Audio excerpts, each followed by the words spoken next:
Que alegria cumprimentar você mais uma vez. Estamos já na lição de número 6 da nossa série do livro de Efésios. Nesta semana, o assunto tem a ver com mistério. E que não é um mistério, na verdade, né? O apóstolo Paulo fala de um mistério, que seria o mistério do Evangelho, que deu o título à lição da semana. Que mistério é esse? Para entender o que é esse mistério, nós precisamos primeiro fazer um breve esboço do que o autor está tratando, e alguma coisa sobre o próprio autor, né?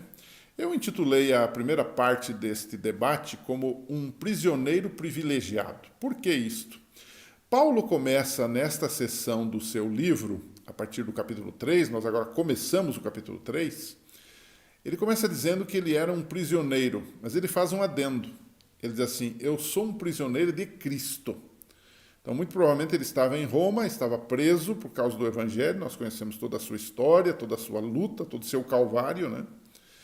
E ser prisioneiro no Império Romano, na verdade, era uma coisa horrível, né? As prisões eram fétidas, sem comida, sem banheiro, né? Um lugar deprimente. E era um lugar também desmoralizante. Se alguém fosse preso, hoje em dia também isto é comum, as pessoas relacionarem o preso por qualquer motivo a alguém que fez alguma coisa errada. Naquela época não era diferente e era pior do que hoje, né? Então, nesse lugar deprimente é que Paulo está escrevendo a sua carta. E ele diz: eu sou um prisioneiro, mas eu sou um prisioneiro de Cristo. Ele sabia que esse era um lugar temporário, por duas razões. Porque, muito provavelmente, ele seria executado. Mas, acima de tudo, era temporário, porque, sendo prisioneiro de Cristo, na verdade, ele estaria com o Senhor um dia e Deus o livraria disso tudo, como faz conosco também, né? Então, aqui ele também faz uma espécie de confissão de fé, né, de esperança. Então, apesar de estar na prisão, Paulo também, sendo um prisioneiro de Cristo, se considerava um privilegiado por causa da graça de Deus. Ele diz assim: certamente vocês ouviram falar da responsabilidade imposta a mim, em favor de vocês pela graça de Deus. Então ele diz assim: eu sou um privilegiado. A ele, diz o próprio Paulo, foi revelado esse mistério, não por méritos humanos, mas pela graça de Deus. Então ele chega a dizer nas suas cartas, né, que apesar de ele ser o menor dos santos, né, e o principal dos pecadores, Deus lhe concede a graça. Isso é uma coisa tremenda, né?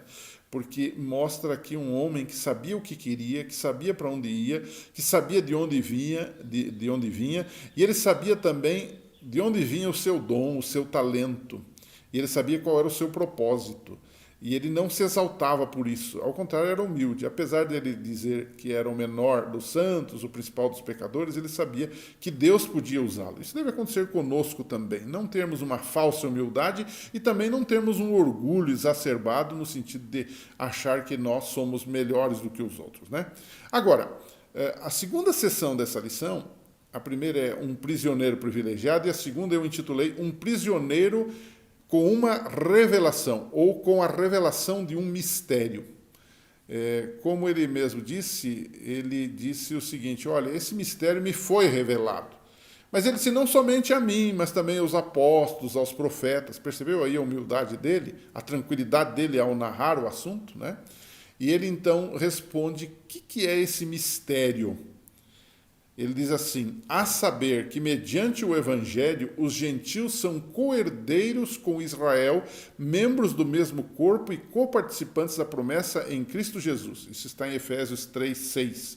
Então, ele responde: que mistério é esse? O mistério seria a junção do povo de Deus, seria, digamos assim, a união entre as duas raças, né? Os judeus e os gentios, e isso é um mistério. Agora, é interessante a gente aqui parar um pouquinho e pensar, né? Era algo muito relevante o que ele estava falando, né? O cumprimento desse mistério, que foi a unidade de judeus e gentios na igreja. Em outras palavras, ele está dizendo que a igreja é um mistério, né? Algo relevante porque, para a época da carta aos Efésios, era algo que a gente percebe que ele fala não só desse mistério, mas ele fala também de outros mistérios. Por exemplo, Em Colossenses, que se acredita que tenha sido escrito mais ou menos no mesmo período, capítulo 1, 27, ele diz que o mistério é Cristo. Agora, em Efésios, ele diz que o mistério é a igreja, que o mistério é a junção, a unidade entre judeus e gentios. E então, como é que a gente entende isso? Como é que a gente concilia essa questão do mistério? O mistério é Cristo ou o mistério é a igreja? Né? Como é que a gente pode entender essa aparente discordância? Bom, não há nenhuma discordância aqui. Por quê? Porque ambas as revelações do mistério levam para o mesmo destino. O que ele está dizendo, na verdade? O mistério é a concretização dos propósitos de Deus através de Jesus Cristo.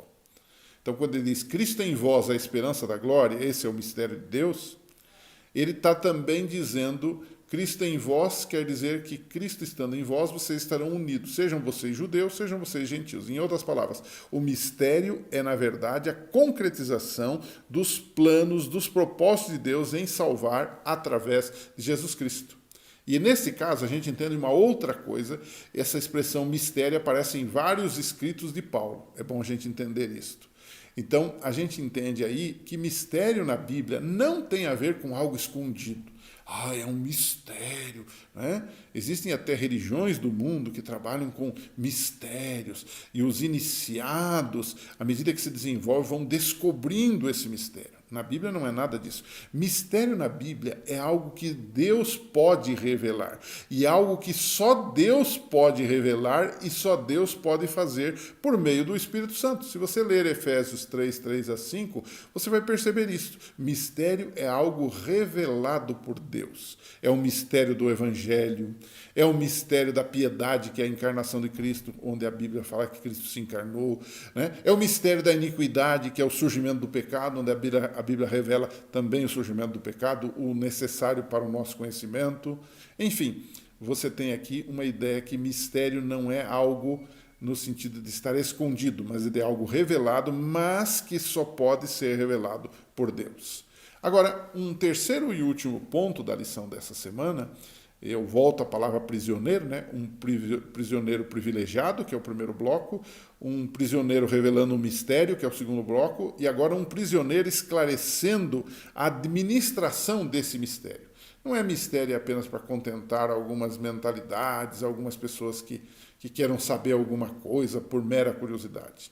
Esse mistério, que é a igreja, existe para quê? Essa é a grande questão. Ele diz o seguinte, que a igreja deve ser o instrumento de divulgação do mistério. Então ele diz assim, a intenção dessa graça era que agora, isso eu estou lendo na Nova Versão Internacional, era que agora, mediante a igreja, por meio da igreja, que é o mistério de Deus, a multiforme sabedoria de Deus se tornasse conhecida dos poderes e autoridades nas regiões celestiais. Efésios 3, verso 10. Em outras palavras, quem são esses poderes e autoridades a quem o mistério deve ser revelado? Através da igreja, como um fruto da igreja. Quem são eles? Pelo contexto, a gente pode dizer o seguinte, que são os poderes do mal, porque os poderes do bem já conhecem o mistério. Os poderes do mal precisam conhecer que Jesus venceu, que ele tem poder, que ele é o dono de tudo e que ele finalmente vai triunfar sobre o mal, sobre o pecado, sobre o diabo, sobre todo mundo. Esses poderes, na verdade, no dizer de Paulo, eles são advertidos que o plano de Deus, de Efésios 3:11, está em progresso e em breve eles sofrerão uma derrota final.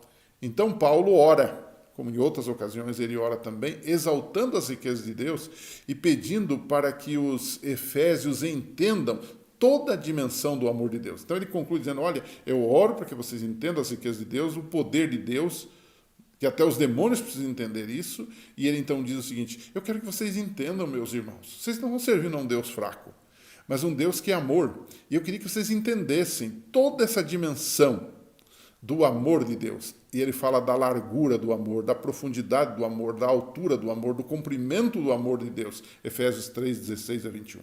Isso nos remete àquilo que nós falamos lá na lição 1.